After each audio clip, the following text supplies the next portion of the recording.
La Guajira tiene un atractivo especial por lo dramático de sus paisajes y, para la sociedad mayoritaria, lo exótico de sus gentes y sus costumbres.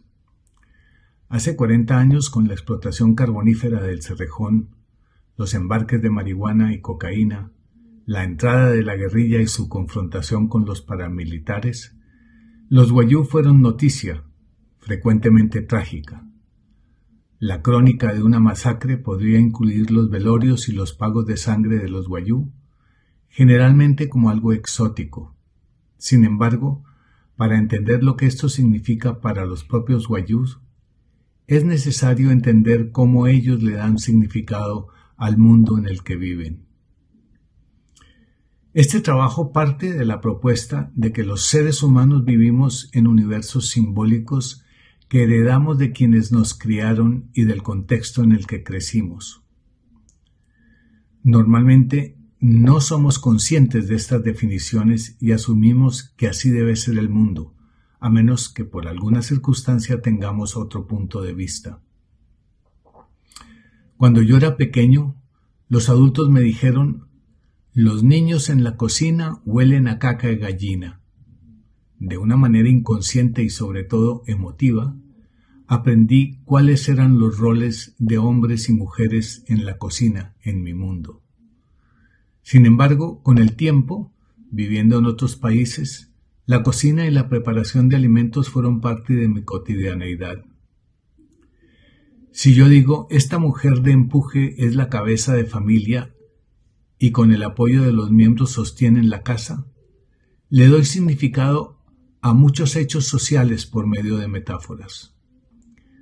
Utilizo un referente, en este caso un organismo que tiene cabeza y miembros, para hablar de una unidad social, de una familia. Puedo modificar la manera como uso la metáfora y cuestionar el modelo patriarcal que define de manera exclusiva al hombre como cabeza de familia. También usamos otras metáforas, como el árbol genealógico para representar con troncos y ramas las relaciones entre personas a través de las generaciones. Inclusive señalamos cómo una escritora ejemplar es fruto de una tradición familiar. Este trabajo le da significado al mundo Wayuu a partir de metáforas dominantes como la del eiruku. Eiruku es la carne, cualidad que se hereda por la línea materna y que define a un grupo social con obligaciones y responsabilidades colectivas.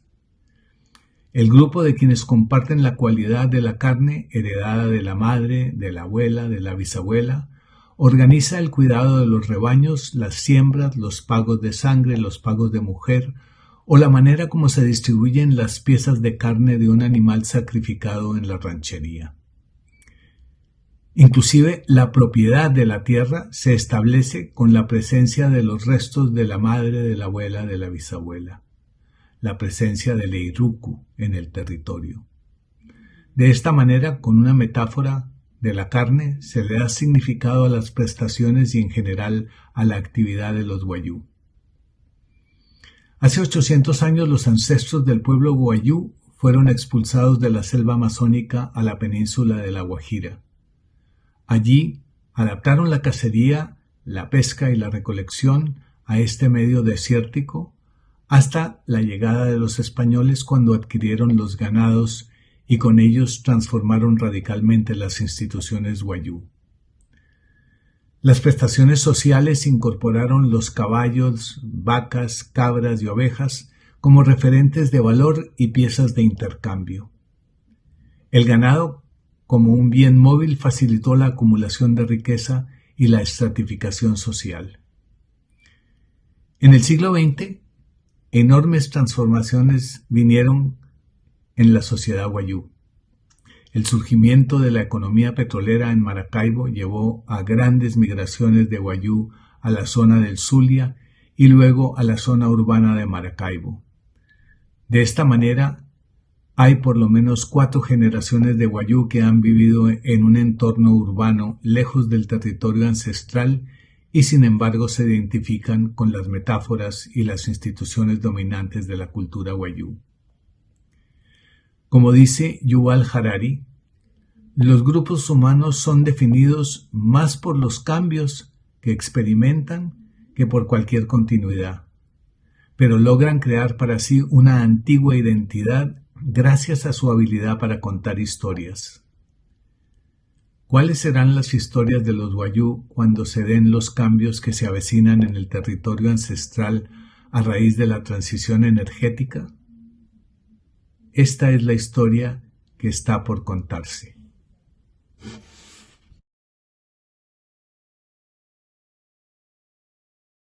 El evento que nos convoca hoy, un evento muy especial para todos nosotros, muy especialmente para la antropología y las ciencias sociales en Colombia, es la edición de este hermoso libro, saqué el que no era, pero aquí está, téngame ese, que lo estaba leyendo, que finalmente lo logramos tener y podemos leerlo. El autor es el antropólogo Alberto Rivera Gutiérrez y hace necesario que resaltemos dos hechos que me parecen importantes. En primera instancia, este libro es una coedición entre la Universidad Nacional, entre el Externado y la Universidad del Magdalena. Esto es un viejo anhelo que tenemos muchos antropólogos y antropólogas, de que unamos esfuerzos los departamentos de antropología y editemos libros de manera conjunta, no solamente por ahorrar unos pesos, sino sobre todo para hacer una comunidad, para compartir conocimientos, para compartir discusiones y poder publicar muchos libros que de otra manera sería difícil. Entonces, esto es un hecho que celebro y que le damos las gracias a Ginette, que es tan buena para estas coediciones, al profesor Páramo también, que nos apoyó en esto desde un principio. En segunda instancia, claro está, el libro, la obra, que es, llevamos muchos años esperando la edición de este libro, cerca de 30 años que los que hemos estado cerca de Alberto Rivera sabemos las condiciones en que se hizo, cómo se hizo, y estábamos esperando su publicación. Un libro que se dedica a esclarecer muchas preguntas que los antropólogos en general nos hacemos y que muy específicamente se hacen los expertos en estos temas específicos de la etnología y más concretamente de la etnología de los Wayuu. En el universo de los grupos indígenas en Colombia, yo creo que los Wayuu ocupan una posición muy privilegiada, una posición muy especial, no solamente por el peso demográfico que tienen, sino también por la calidad del patrimonio cultural, etnológico que resguardan estos grupos. Y también algo que vale la pena resaltar es cómo la Guajira y cómo los Wayuu han sido una región y ha sido un grupo que despierta grandes interrogantes desde principios de nuestra historia.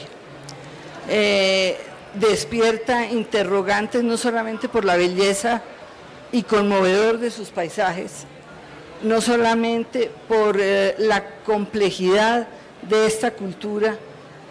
Su sistema de parentesco es uno de los sistemas más complejos, más difíciles de desentrañar, que causa admiración, que causa interrogantes y lleva a que muchas personas, investigadores, literatos, se acerquen a averiguar cómo es la cultura, cómo viven los Wayuu, cómo piensan, etc. También las problemáticas sociales de La Guajira han llevado a que se hagan muchas expediciones, proyectos, tratando de averiguar y tratando de aliviar muchas de estas problemáticas. Esto lleva a que la bibliografía que existe sobre La Guajira y sobre los guayú sea una bibliografía extensa, amplia, rica y variada. Simplemente para mencionar algunos de los trabajos importantes que se han hecho, podríamos mencionar los trabajos de Jorge Isaacs, el novelista, que generalmente lo ubicamos simplemente como autor de La María, pero que no conocemos realmente todos los otros trabajos académicos, científicos que hizo. Y él, como secretario de la Comisión Coreográfica, que es nombrado, recorre la región de La Guajira, busca carbón, dicen algunos que fue de los que descubrió las minas de carbón, y escribe múltiples informes de diferente índole, que después que se publican en la Gaceta Oficial y que se publican en periódicos locales y periódicos de la capital, y que después se recuperan y se editan en, no me acuerdo cómo se llama, pero hay unos textos especiales al respecto. Los trabajos de las tribus indígenas del Magdalena, donde tiene un recuento muy especial dedicado a la etnolingüística y plantea vocablos, esbozos de gramática de la lengua guayú. Todos estos son textos que son de obligatoria revisión por parte de las personas interesadas en trabajar en esta temática. Saltando muchos, podemos mencionar a principios del siglo XX, la Misión Pensilvania. La Misión Pensilvania, que se logra gracias a esfuerzos del gobierno nacional y la vinculación de académicos, de técnicos de la universidad, de esta universidad. En esa misión van muchos o varios académicos, va Raigel, va Duque Gómez, creo, y va Hernández de Alba también. Todos estos autores dejan escritos importantes sobre la vida de los guayú. Y tenemos la del Instituto Etnológico Nacional del 46, siguiendo las indicaciones de Paul Rivet, una comisión que viaja no tanto con fines académicos, científicos, sino para averiguar cuál es la situación de pobreza en la que se encuentran los indígenas de esta región. Ahí va Virginia Gutiérrez de Pineda, ahí va Roberto Pineda, Milcea de Chávez y otros científicos de la época. Todos dejan informes muy valiosos. El de Virginia, por ejemplo, lo editamos y lo lanzamos, creo que aquí mismo, hace 2 años, sobre organización social de La Guajira, que es un texto, tal vez el primer texto que hace un etnógrafo o antropólogo o nacional formado académicamente en estos temas. En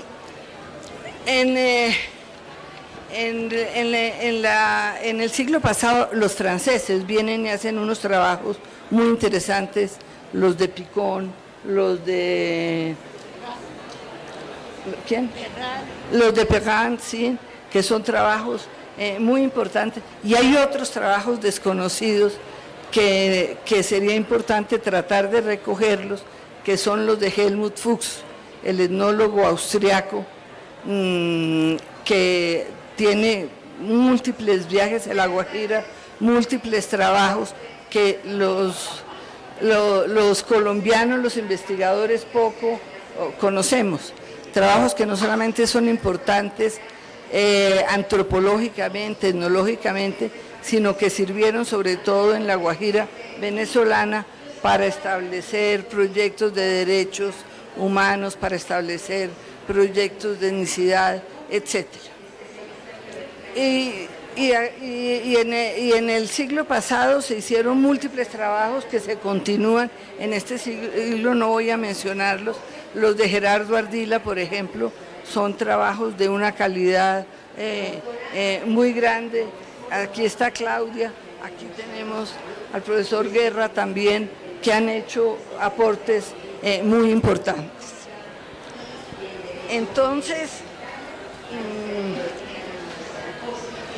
Entonces, esto lo quiero mencionar un poco para entender el afán que tenemos muchos antropólogos de que este texto se hiciera.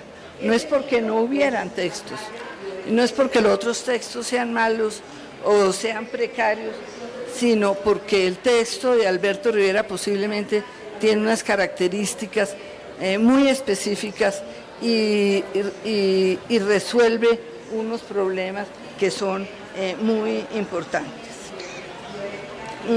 Y se convierte, yo creo que en un trabajo imprescindible para todos los académicos que estén en esta temática.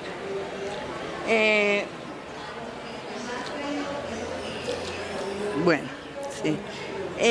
El trabajo de Alberto Rivera es fruto de un proceso de investigación muy maduro, de reflexión elaborada, hecha por un investigador inteligente, un investigador bien formado, un investigador bien informado también, y que en la época en que hace este trabajo estaba terminando su doctorado en antropología en la Universidad de Minnesota, dirigido el trabajo por uno de los grandes antropólogos del siglo pasado, que es el profesor Gudeman. Profesor Gudeman, experto en antropología económica, que le dirigió este trabajo. Gudeman vino varias veces y participó de los trabajos de Alberto Rivera, con Alberto Rivera. Con Alberto Rivera viajó por el Ecuador, de Nariño hacia el centro del país, recorriendo en bus el país, y sacan un texto maravilloso que tenemos que tratar de publicar, que se llama Conversaciones en Colombia. Gudeman es experto en economía doméstica, en economía comunitaria, y trabaja y problematiza estos conceptos de una manera muy interesante, y fue un referente muy importante en el trabajo de Alberto. Alberto permanece largo tiempo en La Guajira. Aprendió el guayú con esfuerzo, pero también con una facilidad muy especial que él tiene para aprender otras lenguas. Recorrió la región, habló con las familias, con las gentes que encontró, oyó, preguntó, escribió, y de todo este periplo que él hace, va encontrando, va seleccionando metáforas. Metáforas que se convierten en un elemento fundamental del trabajo que él hace para explicar la estructura social que tienen los guayú y cómo los guayú la entienden, y para investigar el cambio que se da en la historia de este pueblo maravilloso que tenemos nosotros aquí en el Caribe.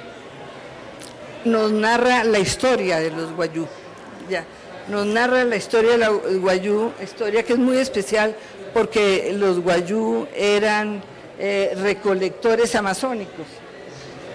Los sacan grupos Caribe y llegan a La Guajira. Y ahí empieza toda una serie de transformaciones que Alberto nos narra, nos cuenta, una metodología muy compleja, una elaboración teórica muy sólida, y este es a grandes rasgos el texto que hoy estamos presentando y queremos darles las gracias por haber hecho esto posible. Bueno. Creo que Alberto nos deja una pregunta bastante interesante. ¿Cuál será la historia que contarán los Wayúu en el futuro?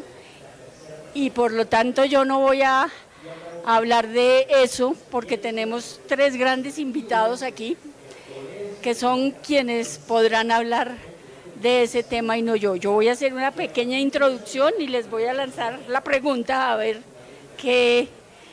de qué hablamos. ¿Más pecado? ¿Sí? Bueno, Alberto nos cuenta una historia de La Guajira en un momento específico de la vida wayúu, en el que apenas se vislumbraban las transformaciones que produjo el proyecto carbonífero del Cerrejón, y si se mira desde la óptica de hoy, constituyó uno de los hechos de mayor violación de los derechos indígenas que se otorgaron con la Constitución del 91, el Convenio 107 y otros instrumentos legales. Incluso Alberto habla de ese proyecto como la mayor intrusión a la historia del territorio. En ese momento los wayúu migraban en masa a Venezuela, se asentaban en las ciudades como Maracaibo, donde encontraban las posibilidades de vida en entornos urbanos. Simultáneamente, el Estado colombiano, quizás previendo la enorme afectación del proyecto carbonífero, constituida del resguardo de la Alta y Media Guajira, al que le sustraía zonas de importancia para la vida social y cultural del pueblo wayúu, para favorecer la operación carbonífera, como los puertos, la vía del tren, las playas y otros lugares sagrados. 40 años después, el territorio wayúu, hoy igual que ayer, vuelve a estar en el centro de los intereses económicos y políticos nacionales e internacionales a través de los proyectos de la transición energética, especialmente eólicos en tierra y mar, solares y de hidrógeno verde. Los territorios se ven sometidos a este modelo económico en el que los recursos naturales son de la nación, pero quien decide sobre su explotación es el Estado, limitando la economía wayúu para proyectar sus formas de vida en el territorio. Como consecuencia de estas formas de desarrollo impuestas por el Estado, La Guajira enfrenta una crisis humanitaria y el cambio climático global golpea las posibilidades para obtener agua y con ella alimentos. A la vez, los wayúu han empezado a retornar masivamente desde Venezuela, asentándose de nuevo en el territorio y en las ciudades guajiras. En ese panorama, el Estado, a la vez que necesita desarrollar su política económica y atender la situación social, se ve en la obligación de establecer un diálogo y una concertación con los dueños del territorio, pero sigue reproduciendo formas coloniales en esa relación, buscando que sus interlocutores wayúu sean figuras centralizadas cuando su organización social y política es descentralizada y fuertemente anclada en los derechos que otorga la carne a través de la matrilinealidad. De esta manera, se enfrenta con una resistencia del pueblo wayúu que, entre otras cosas, exige una representatividad desde sus propias formas de vida. Entonces, desde la experiencia de los 3, ¿cuáles serían o cuáles podrán ser? Bueno, ¿qué opinión tienen sobre los procesos que están sucediendo hoy en La Guajira? Pero ¿cuáles creen que podrán ser esos nuevos relatos de las generaciones futuras wayúu? ¿Y en qué aportaría esta historia contada por Alberto Rivera hace más de 30 años en la construcción de esas nuevas historias? Les doy la palabra.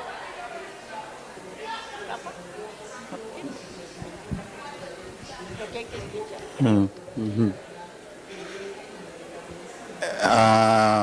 wana sumadena hanin spura dashanji sik wane putchi ashahush eta iramakabienchi ski huya munishte kasache dashan kaschik wane putchi pienchi rishki huya ratin stiru araka dashere ramaka dashere kakashia từng shahara gachi ha puchkai Alberto Rivera Gutiérrez ayata yeri aratin wamun wayakana wayukana hamus not kakakari ringdi skatu chi ha puchkai Alberto Rivera nishahin tisnik to wayu raira yuka maka te putchi eiruku maka chunti atu mapa karwatung waya kana suru wayuin waya uipumun harara paramun wapumun ayata yeri arati wamun te putchi kate washir anashata karumai wamun waya kana wayu kana shatu washir wamana ka wapushware suru wayun waya maka te merutka maka te paka maka te anetka maka te kaurak washiru anastia eso wadi washiru mahus spotte de terenka no shi washiru wapushwa tia no hot wayuwai mesisku wat patiai. Cuando me invitaron a hablar sobre esta obra, la información que recibí, que son palabras escritas hace 40 años. Y bueno, yo me pregunté, bueno, ¿qué puedo decir sobre unas palabras que fueron escritas hace 40 años? Cuando leí esta obra de Alberto Rivera Gutiérrez, pero no parece que se ha escrito hace 40 años. Todavía sucede en nuestra realidad de Wayuu. Pero ¿sabe por qué? Lo que yo valoro de esta obra es que Alberto Rivera escribió palabras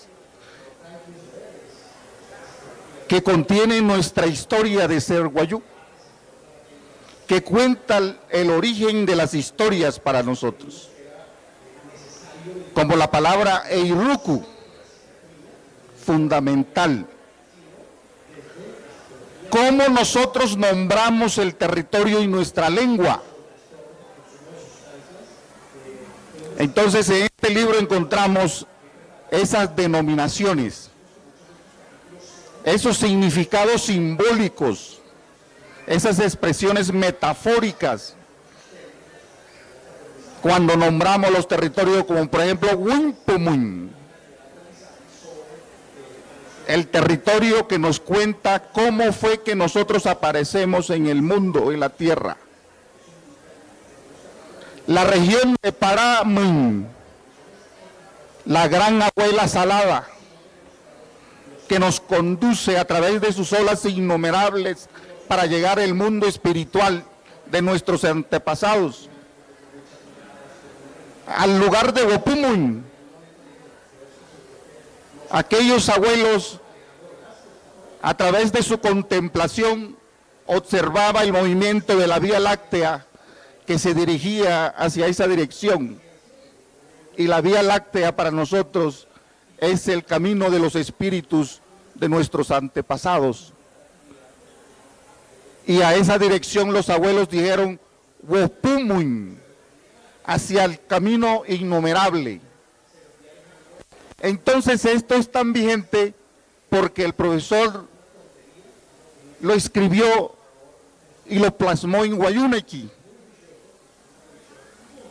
Y esto no se debería contar solamente entre las universidades, sino tiene que volver a caminar esos territorios que el profesor Alberto Rivera escribió, vivió, durmió, para que las jóvenes, para que las generaciones actuales guayú, no importa que vaya a las grandes universidades, pero tiene que escribir esas expresiones simbólicas en nuestra lengua, así como hizo el profesor.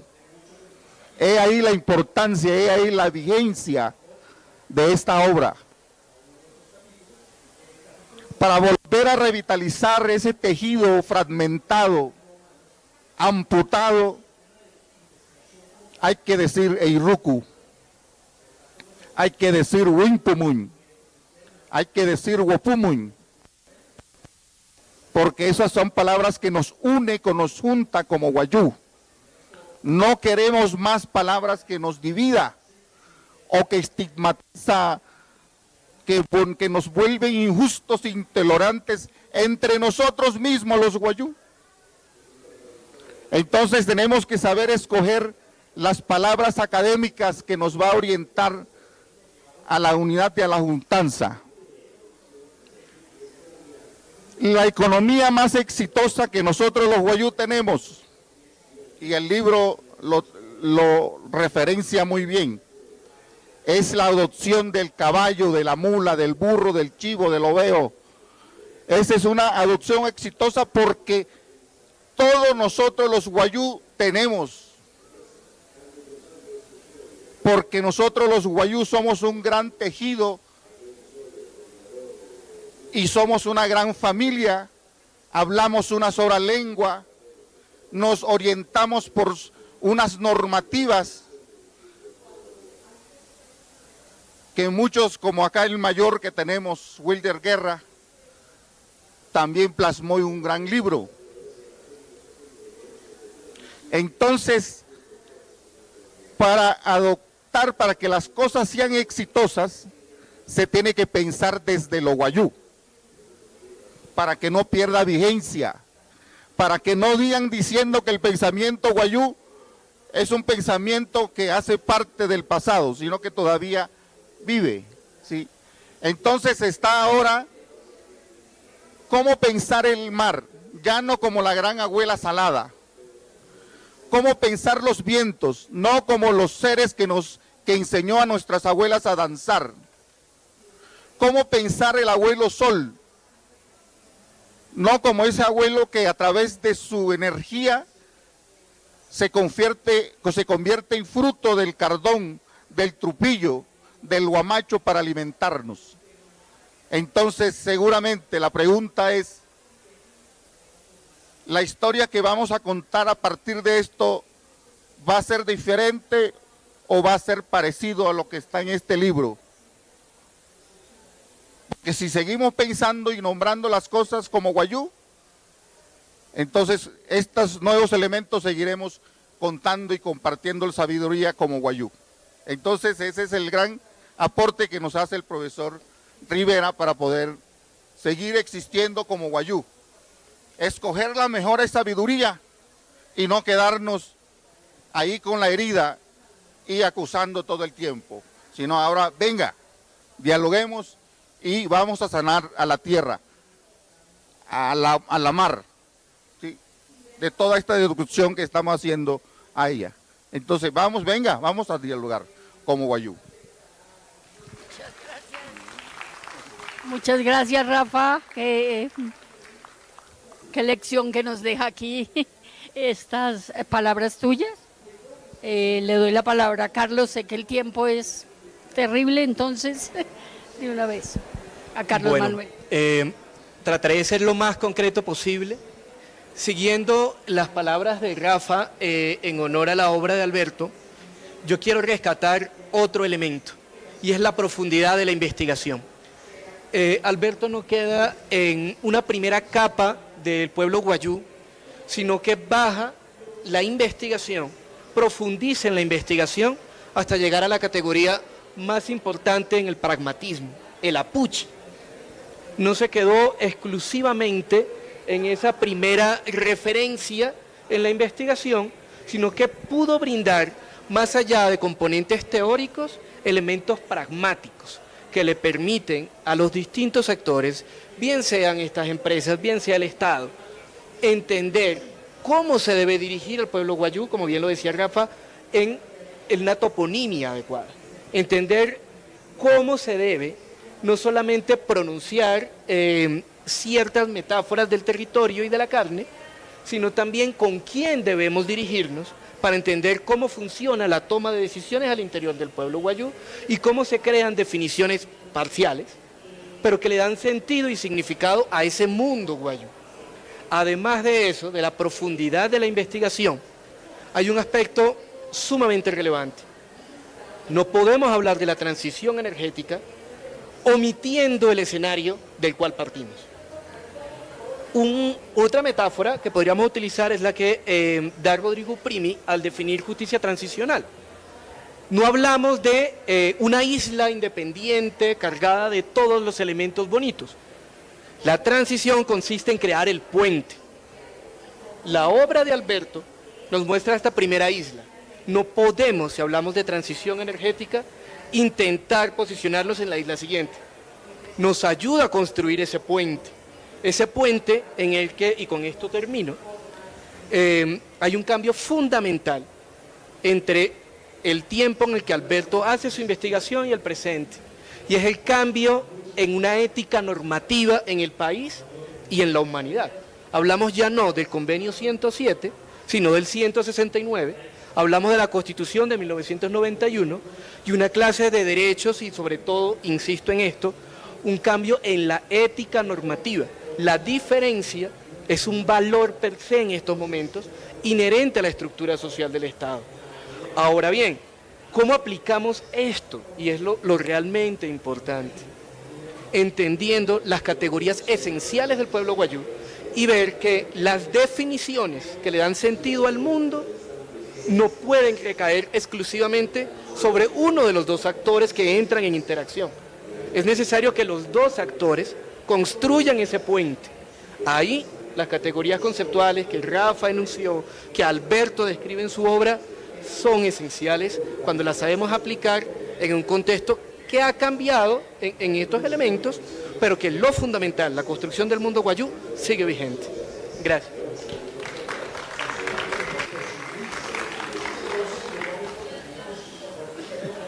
Para poder contestar la pregunta que nos hace Claudia de cómo nos imaginamos o cómo pensamos el futuro de La Guajira, es fundamental entender el pasado.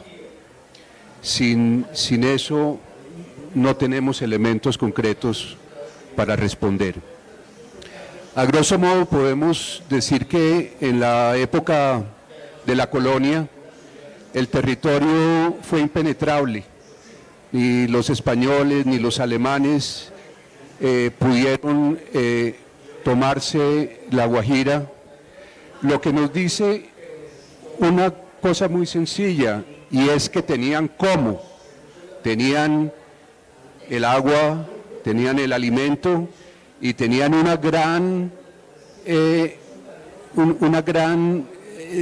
unos estrechos lazos con el Caribe que les permitían sobrevivir en la península y resistir como resistieron hasta el final.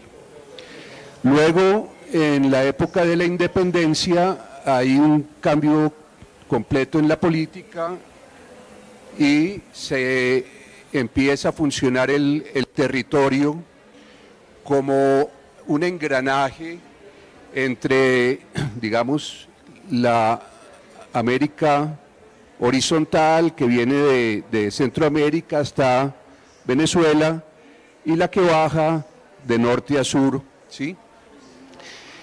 Y hasta el punto en que, aunque ha estado excesivamente citado en estos días, voy a leer un pequeño párrafo de Simón Bolívar, de la famosa Carta de Jamaica, en la que dice: la Nueva Granada se unirá con Venezuela si llegan a convenirse en formar una república central cuya capital sea Maracaibo o una nueva ciudad que con el nombre de Las Casas, en honor al héroe de la filantropía, se funde en los confines de ambos países en el soberbio puerto de Bahía Honda.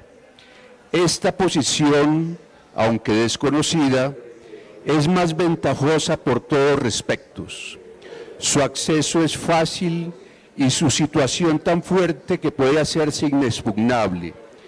Posee un clima puro y saludable, un territorio tan propio para la agricultura como para la cría de ganado y una grande abundancia de maderas de construcción. Voy a repetir esto: posee una grande abundancia posee un clima puro y saludable, un territorio tan propio para la agricultura como para la cría de ganado y una grande abundancia de maderas. O sea, algo completamente el esquema que tenemos ahora de que la Guajira es un cactus rodeado de arena. Cuando se parte la Gran Colombia, entonces la Guajira queda en una situación, digamos, satelital, apartada del país, de los dos países, ¿sí? Y se genera, digamos, llevan una autonomía, empiezan los intentos de colombianización, de sometimiento, que todos van fracasando, y la satanización de la Guajira por el contrabando, por sus costumbres, etcétera. Pero mal que bien hay una autonomía económica, ¿sí?, que se refuerza cuando en el año 55, 53, 55, el gobierno de Rojas Pinilla crea Proaguas, que es una empresa del Estado que crea una red de 450 molinos, los aljibes, las albercas y los carrotanques para transportar el agua a las comunidades que no tienen acceso directo a los molinos. Esa situación, digamos, que hay una estabilidad económica, alimenticia, ¿sí?, empieza a deteriorarse, en primer lugar, con la llegada del Cerrejón, cuando se empieza a abrir la mina, que tiene un impacto sobre la estructura social guayú inmensa. Por otra parte, surge las políticas neoliberales que llevan a la extinción de Proaguas, al final que dependía del IFI, y con esto los molinos se van acabando, ¿sí?, hacia finales del siglo XX, ¿sí?, y a todo esto lo remata la entrada del paramilitarismo con la terrible masacre de Portete en el año 2003, donde se genera un éxodo inmenso. La huerta, que era de donde salía el alimento básico, hay una investigación de Claudia en la que detectan más de un centenar de frutos de la huerta salvaje y de la huerta casera, ¿sí? Todo esto se comienza a desestructurar, ¿sí?, y comienza a aparecer los grandes problemas que tenemos hoy. En este territorio que está, digamos, entre las cumbres de la Macuira, que es la primera montaña de América del Sur al norte, que sube hasta los 1000 metros, se extiende hasta las cumbres de la Sierra Nevada y a vuelo de pájaro hay unos 250 kilómetros. Hacia el futuro, ¿sí? ¿Qué podemos hacer? Primero, hay que pensar en una reforma hídrica. El agua está secuestrada y que es el elemento clave, ¿sí? Hay que hacer una reforma hídrica que permita pensar en una Guajira que siempre ha sido pensada en términos de explotación. Vamos a sacar el contrabando, vamos a sacar el carbón, vamos a sacar ahora la energía solar, la energía eólica.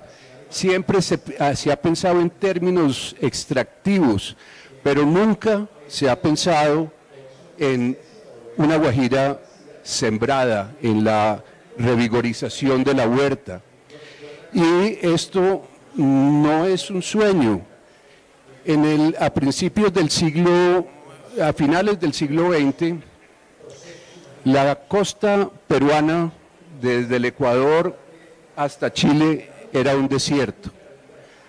Ahora, 25 años después de toda la reforma hídrica que hicieron, esa misma costa es la primera productora del mundo de alcachofas, espárragos, quinoa y arándanos. Entonces, hacia el futuro tenemos que conocer la Guajira, romper los esquemas, crear el puente necesarísimo y pensar en un territorio que, como lo leí ahora, era rico para la vida de la gente.